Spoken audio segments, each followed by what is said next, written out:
ተባረክልኝ በብዙ ሁላችሁም በጣም ትኩረታችሁን ሰጣችሁኝ እንድታዳምጡኝ ይሁን። በጣም ተረጋግቼ የጌታን ሐሳብ ለማውራት ሞክራለሁ። ዛሬ የምናወራበት ክፍል አንደኛ ነገሥት ምዕራፍ 19 ቁጥር 9 ላይ ያለው የጌታ ሐሳብ ነው። መጀመሪያ ላይ ግን በዚህ ምን ታደርጋለህ ስለሚለው እግዚአብሔር ቃል ለኤልያስ ስለመጣለ ከማውራቴ በፊት መጀመሪያ ከኋላ እንመለስና እስራኤል ስለነበረችበት አንድ መንግስት እናውራ። እንግዲህ እግዚአብሔር ታድሶ ሊያመጣ የፈለገበት ጊዜ እስራኤል በተለያየ አማልክት በተለያየ ጣዖት የተሞላችበት፣ ይህም ቤተመንግስቱን ይመራ የነበረው አክዓብ ከእግዚአብሔር ትእዛዝ ወጥቶ በእስራኤል ቤት አንድ የፈጸመው በደል ነበር። ይህም በደል ምንድነው? ከሲዶና ሀገር አንዲትን ሴት ያገባል። መጽሐፍ ቅዱስ በሌዋውያን ላይ ለእስራኤል እንዴት አድርገው መኖር እንዳለባቸው፣ ስለ ጋብቻቸው፣ ስለ ህይወታቸው ያስቀመጠላቸው መርህ አለ። እንዴት አድርገው ትዳር መመስረት እንዳለባቸው፣ ከራሳቸው ወገን እንዴት ማግባት እንዳለባቸው የተጻፈለትን ተላልፎ ከኪዳኑ ውጭ የሆነች በአዛጦን ምድር የተቀመጠች ጣዖት አምላኪ የነበረች አንዲት ሴት ኤልዛቤል የምትባል ከሀገሯ ድረስ ያመጣታል። ማክፋቱ እቺ ሴትዮ ከአሕዛብ ወገን ብቻ ሆና ንጉሱን አግብታ መምጣቷ ብቻ ሳይሆን ችግሩ ስትመጣ ብቻዋን አለመምጣቷ፣ ሶስት ጣዖታትን አይደል በሀገሯ ይመለኩ የነበሩ በዛ በሲዶና ሀገር እንደ አምላክ ይታዩ የነበሩ ሶስት ጣዖታትን ወደ እስራኤል ይዛ ገብታለች። በዚህ ወቅት ነው እንግዲህ መነሻው ከየት እንደሆነ የማይታወቅ ድንገት ግን ቴስቢያዊ ኤልያስ የሚባል በብሉይ ኪዳን ከተነሱ ነቢያቶች አዕማድ ተደርጎ ወይም ደግሞ ፒላር አይደል ቦልድ ስፒሪት የነበረበት የኤልያስ የሚለው የስሙ ትርጉም እግዚአብሔር ብቻ አምላክ ነው የሚል አንድ ድንገተኛ የመጣ በእስራኤል መካከል ስለ እግዚአብሔር ማንነት ሊገልጥ የተገለጠ አንድ ነቢይ ታያላችሁ። በዚህ መካከል ነው ይቺ ሴትዮ እስራኤልን ገብታ ማመሰቃቀል የጀመረችው። የራሷ ነቢያቶች የነበሯት አይደል የአጸድ ነቢያትና የባኦል ነቢያት የሚባሉ ከ840 ከ850 በላይ ነቢያት የነበሯት የራሷ ትቀልብ የነበረ ትንቢት ያመጡ የነበረ በእግዚአብሔር ቤት የሚያገለግሉትን ሰዎች እያሳደደች ትገል የነበረ። እንደምታስታውሱት አንድ ጊዜ ናቡቴን የሚባልን ሰው እንዴት አድርጋ እንዳስገደለችው አይደል ንጉስ ፈርቶ አኩርፎ በተቀመጠ ጊዜ እንዴት ያድርገው የአባቱን ርስት ተቀብላ እንዴት ያለ አመፅን በእስራኤል መካከል ታደርግ እንደነበር የሚታወቅ ነው። በዚህ መካከል ነው እንግዲህ ቴስቢያዊ ኤልያስ የሚባል አንድ የእግዚአብሔር ነቢይ በትውልድ መካከል የተገለጠው። ስለዚህ እቺ ሴትዮ ወደ እስራኤል ስትገባ የዝናብ አምላክ የሚባል ባኦል አይደል የፍቅር አምላክ የልምላሜ አምላክ የሚባሉ አይደል እነ ባኦልን ሰብስባ ወደዚህ ከተማ ገብታለች። ስለዚህ ኤልያስ በመንፈስ ሲያይ እስራኤልን የተቆጣጠሩ ሶስት ጣዖታቶች ነበሩ። ከነዚህ ሶስት ጣዖት መካከል አንደኛው ባኦል የሚባል የዝናብ አምላክ የሚባል ልምላሜን ይሰጣል ተብሎ የሚታሰብ አንድ አምላክ ነኝ የሚል ጣዖት እንደገባ ሲያውቅ አንድ ነገር አደረገ። ምን አደረገ? ሰማይን አይደል በካፌ ቃል በቀር ሰማይ ጠልን አይሰጥም ብሎ ሰማያትን እንደዘጋ እግዚአብሔርን በኮረት ፋፋ መካከል ተሸሸግ እንዳለው ይናገራል። በዚህም እግዚአብሔር 3 ዓመት ከምናምን ያክል ላይ ሰማያትን ዘግቷል። 2 ዓመት ከምናምን ግን በተሸሸገበት ጊዜ በየት በኮረት ፋፋ ውስጥ በተሸሸገበት ጊዜ እግዚአብሔር ቁራን አዞለት ጠዋትና ማታ ላይ ስጋና እንጀራ እያመጣ ይመግብ የነበረው ከወንዙ ይፈስ የነበረውን ውሃ እየጠጣ ለ2 ዓመት ከምናምን ያክል በኮረት ፋፋ ከተሸሸገ በኋላ እግዚአብሔር አንድ ነገር ይለዋል፣ ተገለጥ ይለዋል አይደል። ወደኋላ መለስ ብላችሁ ምዕራፉን ስታጠኑት ከምዕራፍ 19 በፊት ይሄን ታሪክ ይነግራቸዋል። ግን አንድ ነገር ይፈጠራል። ምን ለአክዓብ ይገለጣል። ከዛስ ሰማይ አይደል እንደሱ ይሆናል። ከዛ ግን አንድ ታሪክ በጣም በብሉይ ኪዳን ከሚነሱ ቦልድ ከሆኑ ታሪኮቻችን አንዱ የባኦል ነቢያቶችና የአጸድ ነቢያት ከኤልያስ ጋር ያደረጉት ፍጥጫ አምላክ ማን እንደሆነ ይለይ የሚል አንድ ፍጥጫ ይደረጋል አይደል። ሁልጊዜ እንደምላችሁ ቤተ መንግስቱ የተሳሳተ ነገር ውስጥ የሚገባው ቤተ መቅደሱ ሁልጊዜ እርም ሲገባበት። ስለዚህ በእስራኤል መካከል አንድ ውዥንብር ተፈጥሯል። ምን አምላክ ጥርጣሬ ውስጥ እስኪገቡ ድረስ ህዝቡ የማነከስ ህይወት ውስጥ አይደል። በነገሥት መጽሐፍ ላይ አንዱ የተበላሸው የአምልኮ ስርዓት መዛባት አይደል። ህዝቡ ቤተ መቅደስም ለእግዚአብሔር ይሰዋል፣ አት ዘ ሴም ታይም ደግሞ በባኦል ነቢያቶች ፊት ለጣዖት ይሰዋል። በእስራኤል ታሪክ ሆኖ የማያውቅ ነገር በአንድ ጊዜ 2 አምላክ በአንድ ጊዜ 4 5 አምላክ ሆኖ እስራኤል መመሰቃቀል እስራኤል ከተፈጠረችለት ዓላማ ውጪ ሲፈጠር እግዚአብሔር የተበላሸውን የአምልኮ ስርዓት እግዚአብሔር የተበላሸውን ስርዓት ለመቃኘት ያስነሳው ነብይ ነው። ስለዚህ ኤልያስ አንድ ነገር ያደርጋል። ምን አደረገ? አምላክ የሆነ እርሱ በእሳት መመለስ አለበት። ስለዚህ ዛሬ አምላካቻችን ዛሬ እኛ ምን ሰዋላቸው ቀን ሳይሆን እነሱ አምላክነታቸውን የሚገልጥ ቀን መሆን አለበት ብሎ በዛኛው ጎራ 840 850 ነቢያቶች ቆመዋል። በዚህ ጎራ ኤልያስ ብቻውን ቆሟል። ለዳኝነት የተሰበሰበ የእስራኤል ሕዝብ ማዶ ቆሟል። ስለዚህ ኤልያስ አንድ ነገር አደረገ። ቅድሚያ ሰጣቸው ለባኦል ነቢያቶች። አምላኮቻቸውን እንዲጠሩ ለአጸድ ነቢያቶች አምላካችሁን ግለጡ የሚል አንድ እድል ይሰጣቸዋል። እነሱም ከጠዋት እስከ ቀትር ድረስ ምናልባት እስከ ቀትር እስከ 6 ሰዓት ባለው ጊዜ ውስጥ ራሳቸውን እየገረፉ በጅራፍ እየቧጠጡ አምላኮቻቸውን ጠሩ። የአጸድ ነቢያቶችን ጠሩት። ምናልባት ግን መልስ የሚሰጥ አምላክ አልነበረም። እና ኤልያስ እንደውም እንደምታውቁት ቅዱስ መጽሐፍ ላይ እንደሚያስነብበን አሾፈባቸው ወይም አላገጠባቸው። ምናልባት ደክሞ ተኝቶ ሊሆን ስለሚችል ቀስቅሱት፣ ምናልባት ርቆ እስኪመጣ ድረስ እያለ ቀለደባቸው። ግን አምላክ ነኝ ብሎ መልስ የሚሰጥ አልነበር። ስለዚህ የኤልያስ ተራ ሲደርስ ግን አንድ ነገር ሲያደርግ ታያላችሁ። መርስ ይከተል። ክብር ለኢየሱስ ይሁን። በጣም ደስ የሚለኝ ሁልጊዜ ልናገር እንደምሞክረው እግዚአብሔር የመርህ አምላክ ነው። እግዚአብሔር አይደል? እግዚአብሔር እኛ የምናመልከው እኛ የምንከተለው ጌታ የመርህ አምላክ ነው አይደል? ፕሪንሲፕል አለው። በጣም ደስ የሚለኝ እግዚአብሔርን ለማምጣት የሄደበት ርቀት ኤልያስ ፈርሶ የነበረውን የእስራኤልን መሠዊያ አደሰ። ለካ እግዚአብሔር ሲመጣ የሚመጣበት መንገድ አለው። ልባርካችሁ። እግዚአብሔር በህይወታችሁ እንዲመጣ በምትፈልጉበት አቅጣጫ ላይ የሚመጣበትን መንገድ የምታስተካክሉ እንዲሁ እግዚአብሔር ዝም ብሎ አይመጣም። እግዚአብሔር የሚመጣበት መንገድ አለ አይደል? በጣም ብዙ ጊዜ የምንፈልገው ነገር የሚፈልግብን ነገር እንዳለ አናስተውልም አይደል? በጣም የምንፈልጋቸው ነገሮች የሚፈልጉብን ነገር አለ። ባለፈው ሳገለግል ነግራችኋለሁ።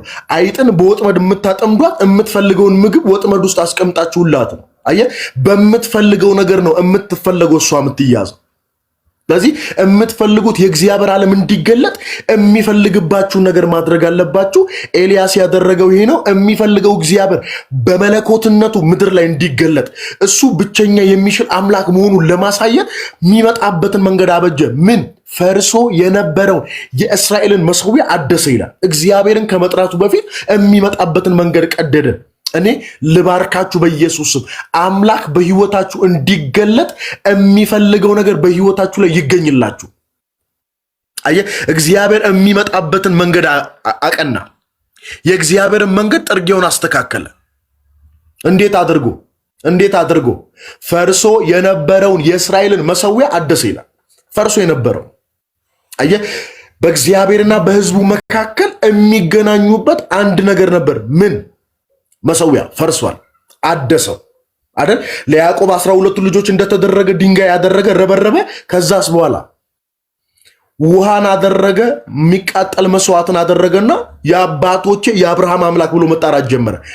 የበደሉበትን ዘመን እንዴት አድርጎ በምህረት እንደሚመልሳቸው ጸልየና እግዚአብሔር አምላክ እሱ ይመልስ ሲል ከሰማይ እሳት ወደቀች ይላል። ከዛስ በላችሁ። እኔ መሠዊያውን ላይ ያለውን ነገር የሚቃጠለውን ከወሰደ በኋላ ሲቀጥል ያለው ቃል በጣም እሳቱም ውሃ ላሰች። የመጣው እሳት የተዘጋጀለትን ውሃ ላሰው ይላል አይደል? እግዚአብሔር ሲገለጥ የማይሆን ነገር የሚሆነው ይሄ ነው። በምንም አጋጣሚ እሳት ውሃ ልሶ አያውቅም አይደል? ከእግዚአብሔር ዘንድ መልስ ሲመጣ ግን ውሃ ተልሶ አያውቅም በውሃ አይደል? እሳት በፍጹም እንደምታውቁት ውሃ በባህሪው እሳት ያጠፋል። እግዚአብሔር ሲመጣ ግን እሳት ውሃን ያጠፋል። ልባርካችሁ። እንደ እግዚአብሔር ቤት መጋቢ በእውነት ልባርካችሁ። እግዚአብሔር በህይወታችሁ ላይ በሰው አስተሳሰብ መሆን አይቻልም የተባለ ነገር ያድርግላችሁ። አየህ፣ የውሃ ባህሪው እሳት ማጥፋት ነው። እግዚአብሔር ሲመጣ ግን እሳት ውሃን ያጠፋል። አጠፋ። እግዚአብሔር መልስ ሰጠ። አየህ፣ በህዝቡ መካከል እውነተኛ አምላክ እግዚአብሔር እንደሆነ እንዲታወቅ እግዚአብሔር አምላካዊ መልስ ሰጠ። እግዚአብሔር ራሱን ገለጠ። ስለዚህ የአጸድ ነቢያትና የባኦል ነቢያት አንዳቸውም እንዳያመልጡ ብሎ ቂሶር ወንዝ ዳር ወስዶ ሁሉንም አሳረዳቸው ይላል። እግዚአብሔር በአምላክነቱ በእስራኤል ፊት ተገለጠ። እስከ መቼ ድረስ ነው የምታነክሱት የተባለውስ ራሱን ለእግዚአብሔር እንዲማረክ አደረገ። በእውነት ይሄ ቃል ከመጣ ካነሳ ነው አይቀር በእግዚአብሔር ፊት አንድ ባርኮት ለምድራችን እንጸልይ። ባላችሁበት ቦታ አይደል እግዚአብሔር አምላክ እንደሆነ እውነተኛ አምላክ እንደሆነ በምድሬ መካከል በሕያውነት ይገለጥ አይደል። ከክርክር ባለፈ ከዲቤት ባለፈ አይደል ሕያውነቱ እምናወራው እግዚአብሔር እምናወራው መጽሐፍ ቅዱስ እምናወራው ወንጌል እውነት እንደሆነ ኃይል እንዳለው አይደል የክርክር መቋጫ የሆነውን ክብሩን በመካከላችን ይግለጥ አይደል። በጣም እንናፍቅ የለ ስለ ፈውስ አብራርተን ስናበቃ አይደል በሰላም ሂዱ ከምንባባል የእግዚአብሔር የፈውስ ኃይል ሲገለጥ እግዚአብሔር ራሱን በትውልዱ መካከል ወንጌሉ በኃይል ለዚህ ነው ጳውሎስ ለቆሮንቶስ ሰዎች ወደ እናንተ ስንመጣ ብዙ በሚያባብል ቃል አይደለም ኃይልን በመግለጥ ለካ ወንጌል ለካ የእግዚአብሔር መንግስት የንግግር ብቻ አይደለም የችል አይደለም እንደሱ አይደለም ኃይል አለው ራሱን የሚገልጥ ነው። በኢየሱስ ስም በመታገለግሉበት በኢየሱስ ስም በትዳራችሁ በቢዝነሶቻችሁ መካከል የተከተላችሁት አምላክ ሕያው እንደሆነ እግዚአብሔር የሚባል እውነተኛ አምላክ እንዳላችሁ የሚሰራ እጅ የሚሰራ ኃይል እንዳለው በትውልድ መካከል እግዚአብሔር የሚገልጥበትን አንዳች ጉልበት እግዚአብሔር በላያችሁ ላይ ያድርግ። ሕያው እንደሆነ ራሱን በላያችሁ ላይ ያሳይ አይደል። እግዚአብሔር በዘመናት መካከል እውነተኛ ሕያው መሆኑን የሚገልጥበት መንገድ አለ። እግዚአብሔር በመካከላችሁ እሱን ያድርግ።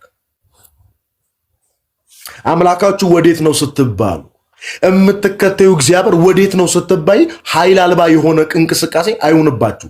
እግዚአብሔር በመካከላችሁ አንዳችን ጉልበት ይልቀቅ። ኤልያስ እሱን ያደረገው እግዚአብሔርን ገለጠ። እግዚአብሔር ወደ ምድር መጥቶ ራሱን የሚገልጥበትን መንገድ አዘጋጀለት። እግዚአብሔር ራሱን ገለጠ፣ አምላክነቱን ገለጠ፣ ሕያውነቱን ገለጠ አይደል። የምንሰብከው ወንጌል የምናወራው ወንጌል ኃይል አልባ አይደለም አይደል። እኛንን ኃይል እንደሌለው መምጫ መንገዱን ዘግተን ከንግግር ያላለፈ ክርስትና የሆነብን እኛ ጋር እንጂ እግዚአብሔር ብቻውን እውነተኛና ኃያል አምላክ ነው። አየህ እስከ ዛሬ ድረስ የባኦል ነቢያቶች የአጸድ ነቢያቶች ሲበዙ እግዚአብሔር ራሱን ያልገለጠው መግለጥ ስለማይችል ሕያው ስለሆነ ሳይሆን እኛንን በትውልድ መካከል ራሱን እንዳይገልጥ በር የዘጋ ነው። ዳዊት እንዴት ታስታውሳላችሁ? የተማረከው ታቦት ወደ ከተማው ሲገባ እናንተ መኳንንቶች ደጆችን ክፈቱ። ለምን? የክብር ንጉስ ይግባ።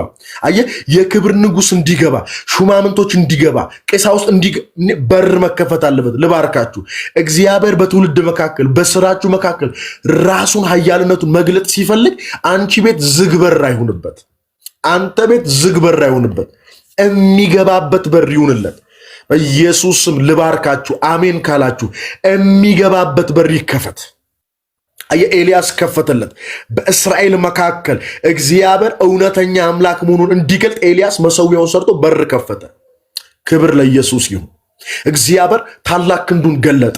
ቅድም እንዳልኳችሁ ውሃ በባህሪው ሰዓት ያጠፋል። እግዚአብሔር ሲመጣ ግን ውሃ ይጠፋል በሰዓት። አየህ ለብዙ ሰዎች መጥፊያ የሆነ ጉዳይ እናንተ ቤት ለክብር የሚሆነው ይሄ የክብር ጌታ የሚገባበት ነገር። ኤልያስ ይህን አደረገ። ቂሶን ወንዝ ወስዶ አሳረዳቸው ይላል። አሁን የምናወራው ታሪክ የሚፈጠረው ከዚህ በኋላ ነው። ይሄንንም ኤልዛቤል ሰማች ይላል። እግዚአብሔር እንደተገለጠ ኤልያስ ላይ የእግዚአብሔር ፕሮግራም ቦልዶ ነው በትውልድ መካከል እየተገለጠ ታውቃላችሁ። እነዚህ 39ኙን የብሉይ ኪዳን መጽሐፍቶች ስታነሱ ሕግን ስታነሱ ሙሴን፣ ነቢያትን ስታነሱ ኤልያስም አይደል። በመርቀሎች ተራራ ታስታውሳል ሲገለጥ ኢየሱስ አይደል ክብሩ እንደ ነጸብራቅ ልብሱ ሲያበራ በደመና አምድ የወረዱት እነዚህ ሁለት አይደል ቁንጮ የሆኑ ሰዎች። በብሉይ ኪዳን ስላሉ ነቢያት ስታነሱ ኤልያስን ነው የምታነሱት። ስለ ብሉይ ኪዳን ሕግ ስታነሱ ሙሴን። ይሄ በጣም ቦልድ ስፒሪት ያለበት ኤልያስ እግዚአብሔር ብቻ አይደል። በጣም የሚገርማችሁ የኤልያስ አገልግሎቱም መልእክቱም አንድ ነው፣ እግዚአብሔር ብቻ የሚል ነው። ልባርካችሁ ውስጥ አንድ ጊዜ መጻፍ የሚችላል እግዚአብሔር ብቻ። አንድ ጊዜ ጻፉ እግዚአብሔር ብቻ። ለመባረክ እግዚአብሔር ብቻ፣ ነፃ ለመውጣት እግዚአብሔር ብቻ፣ ለመዳን እሱ ብቻ። ክብር ለኢየሱስ ይሁን። ኢየሱስ ብቻ። አንድ ጊዜ ከኔ ጋር የሚጽፋል ኢየሱስ ብቻ። ኢየሱስ ብቻ።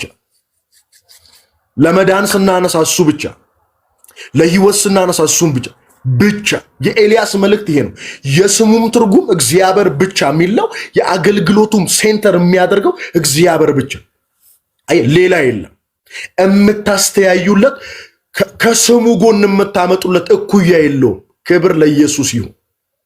ለመዳን ስናስብ፣ ለፈውስ ስናስብ፣ ለተአምራ ለመባረክ ስናስብ ከኢየሱስ ስም እኩል የምናመጣለት አቻ የለው፣ ብቻውን ይበቃል። አዴላ ቦና ዲቫሊ ኮስታር ዳሊሽ ከማርዲያኖስ ይሄ ስም ብቻውን ቤታችሁን ይግዛ፣ ተጨማሪ የለው፣ ብቻ ኢየሱስ ብቻ። ለመዳን ስንፈልግ ኢየሱስ ሌላ አቻ የለው፣ ከጎኑ የምናመጣለት ሌላ ማስተያያ የለው። ይኸውላችሁ አስፓልት ላይ አይታችኋል። መኪና እየነዳችሁ ስትሄዱ ይሄኛው መንገድ አይደል? ለምሳሌ አዲስ አበባ ላይ ብዙ ጊዜ በልማት በምናምን መንገድ ሲዘጋ አይደል? ወደ 72 ወደ ምናምን እየሄድ ወደ ጎሮ ምናምን ሲሄድ የሆነ መንገድ ሲዘጋ አማራጭ መንገድ ይጠቀሙ ብሎ የሆነ ቀስት ያሳያቸዋል። እኛ ቤት ስትመጡ ግን ክርስትናው ላይ ስትመጡ ግን ለመዳን ከኢየሱስ ይሄኛው ከተዘጋ ሌላ መንገድ አለ የሚባል የለም። ብቻ ወደ እግዚአብሔር መቅረቢያ ብቸኛው መንገድ ኢየሱስ ይባላል። ሌላ የለም፣ ሌላ ኦፕሽን የለም። የእውነት ጎዳና ሌላ የለም። ብቻ ለመባረክ ብቻ። ሰው የሚለወጠው ከመጽሐፍ ቅዱስ ጎን ሌላ መጽሐፍ አስቀምጦ አይደለም። ብቻ ክብር ለኢየሱስ ይሁን። እና ይሄ ቦልድ ስፒሪት ያለበት ኤላጃ የሚባለው ነቢይ አንድ ነገር አደረገ አይደል? በጣም ይሄ በብሉይ ኪዳን የደመቀ መንፈስ ያለበት የእግዚአብሔር ዓለም እላው ላይ የተጫነው ሰውዬ 850 የባኦልና የአጸድ ነቢያትን አሳርዶ ሲያበቃ በማግስቱ በድል ማግስት እግዚአብሔርን በገለጠ ማግስት አይደል? እግዚአብሔር በተገለጠ ማግስት እስራኤል ወደ እግዚአብሔር በተመለሰች ማግስት እላው ላይ የእግዚአብሔር ሕያውነት በተገለጠ ማግስት ግን አንድ ደብዳቤ ደረሰው። አንድ ዛቻ ከቤተ መንግስት ደረሰው። ምን የሚል? ትናንትና እንዳሳረድካቸው ነቢያቶች ጭንቅላትን ቆርጬ ባልጥለው የሚል አንድ ዛቻ። ትናንትና ምሽት 850 ነቢያቱን አሳርዶ አይደል? ሳሚዬ እንኳን ደህና መጣ። 850 ነቢያትን አሳርዶ እግዚአብሔርን በእስራኤል መካከል የገለጠ አንድ ነቢይ በድል ማግስት አንድ ዜና ደረሰው። ልባርካችሁ እዚህ ውስጥ ያላችሁ እህት ወንድሞቼ፣ በጌታ ሁኑ፣ በጌታ አትሁኑ። በእልልታችሁ ማግስት፣ በድላችሁ ማግስት፣ እግዚአብሔር በእናንተ ላይ እንዳለ በተወራ ማግስት፣ እግዚአብሔር ከእናንተ ጋር እንደተነገረ በተነገረ ማግስት ህይወታችሁ ላይ የመጣ ክፉ ዜና፣ ክፉ አዋጅ ዛሬ ማታ በኢየሱስ ማለዳይን በሰጠሁት ጌታ ልባርካችሁ። አዋጅ ከቤታችሁ ላይ የተገለበጠ ይሁን። መንገድ የሚያስቀይር፣ መልእክት የሚያስቀይር፣ ሐሳብ የሚያስቀይር፣ ውሳኔ የሚያስቀይር፣ ጭካኔ የሚያስቀይር፣ አቋም የሚያስቀይር የትኛውም አዋጅ ከቤታችሁ ላይ ለዘላለም የተገለበጠ ይሁን። አየህ፣ የኤልያስን አቅም የሚፈተን አሁን ያነበብኩላችሁ ቃል የሚፈጠረው ከዚህ በኋላ ነው። የኤልያስን አቅም የሚፈታተን፣ የኤልያስን መልእክት፣ የኤልያስን አቋም፣ የኤልያስን አገልግሎት የሚፈታተን አንድ መግለጫ ወጣ። እንዳረድካቸው ነቢያቶች ዛሬ ማታ አይነጋም አለችው። ይሄ ቀን አያልፍም አለችው። ጭንቅላት አንገት ላይ አያድርም፣ ቆርጬ ነው ምጥለው አለችው። ወዳጅ ቆርጬ ጥለዋል፣ አያድርም። እንደ አንዱ አደርግሃለሁ። እንዳድረግ 850 አድርግሃል፣ 851ኛውን አደርግሃለሁ። ደግሞ እንደምታውቁት ኤልዛቤል ተናጋሪ ብቻ አይደለችም፣ አድራጊም ጭምር ነች።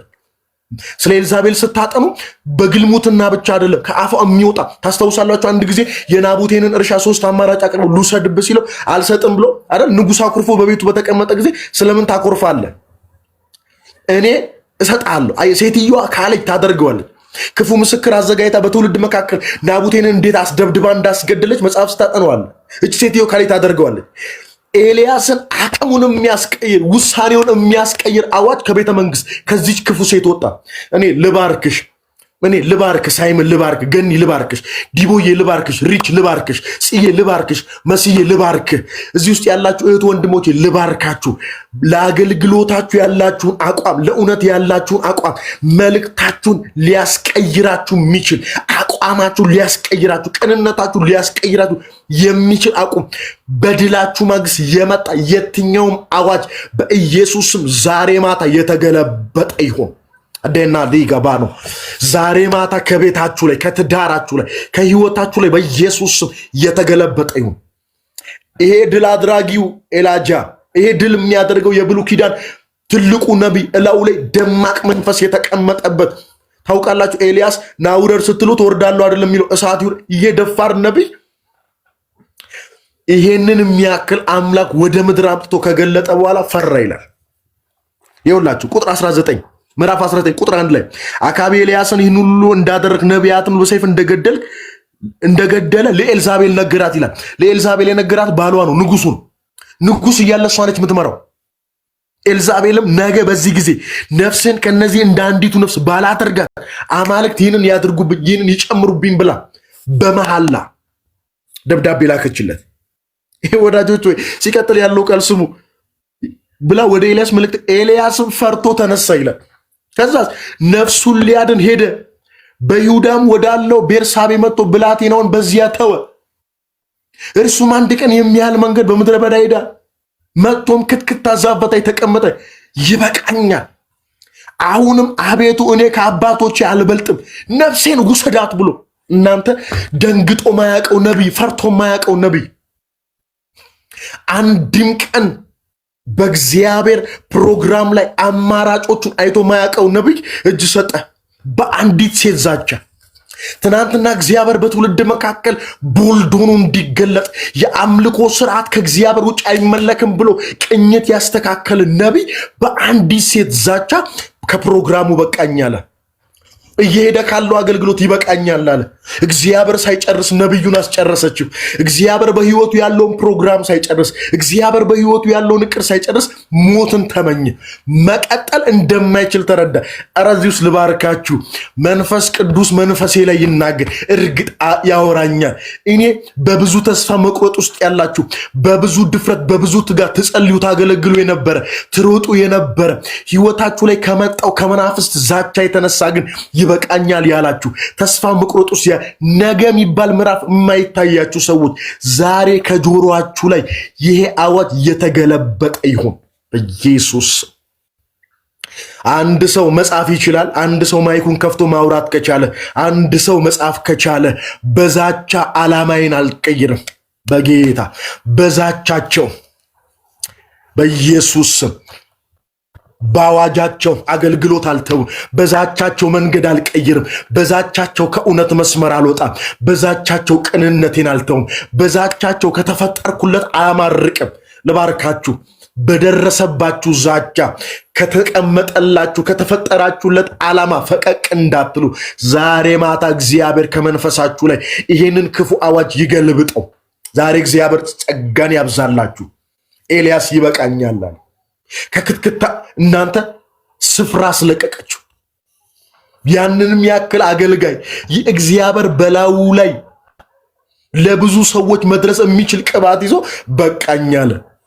ታውቃለህ፣ በጣም ብዙ ሰዎች አሁን በምድሬ እንደሱ ይሰማኛል። በጣም ትልልቅ የእግዚአብሔር ፕሮግራም ያለባቸው፣ ትልልቅ አጀንዳ ያለባቸው፣ ክርስቶስ ኢየሱስን እንደተሰቀለ አድርገው በትውልድ ፊት የሚገልጡ፣ ሕያውነቱን የሚገልጡ፣ ለእውነት ለጽድቅ አቋም ያላቸው በብዙ ዛቻ፣ በብዙ ጥላቻ፣ በብዙ መገፋት ግን ይበቃኛል ብለው መጽሐፉን ዘግተው ያስቀመጡ፣ ፕሮግራም ዘግተው ያስቀመጡ፣ እየጠወለጉ ከመንገድ ይወጡ፣ ቢዘምሩ የሚሰሙ፣ ቢሰብኩ የሚሰሙ፣ ቢተነቢዩ የሚሰሙ፣ መንገድ ላይ ባለው ዛቻ በደረሰባቸው እየፈሩ ዳር የቆሙ ብዙ ትውልድ እንዳለ ይሰማኛል።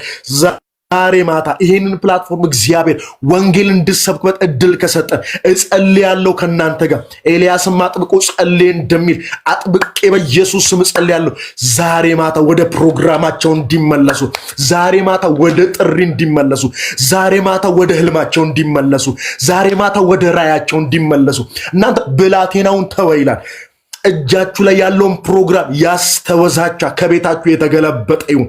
አየህ፣ የብዙ አገልጋዮችን አገልግሎት ያስጣለ፣ የብዙ ሰዎችን ቅንነት ያስጣለ፣ ንጽህና ያስጣለ፣ እውነት ያስጣለ ተወ ይላል። የማይተው ነገር አስተውት፣ ፕሮግራም አስተውት። አንተ ማሎ ባሪታኒ ቫኖሳይት ለደርካዲያኖስ እዚህ ውስጥ ያላችሁ 26 ሰዎች ልባርካችሁ በኢየሱስ ፕሮግራማችሁን ሊያስጥላችሁ የወጣ አዋጅ ከቤታችሁ ላይ የተገለበጠ ይሁን። እግዚአብሔር ብትሄጂበት የሚባርክሽን መንገድ በዛቻ ምክንያት ጥለሽ ይበቃኛል ብለሽ ተስፋ ለቆረጥሽ እህቴ ይሄው እንደ እግዚአብሔር ቤት መጋቢ ልባርክሽ፣ እንደ ካህን ልባርክሽ። ተስፋ ከቆረጥሽበት ጉዳይ ዛሬ መውጣት ይሁንልሽ።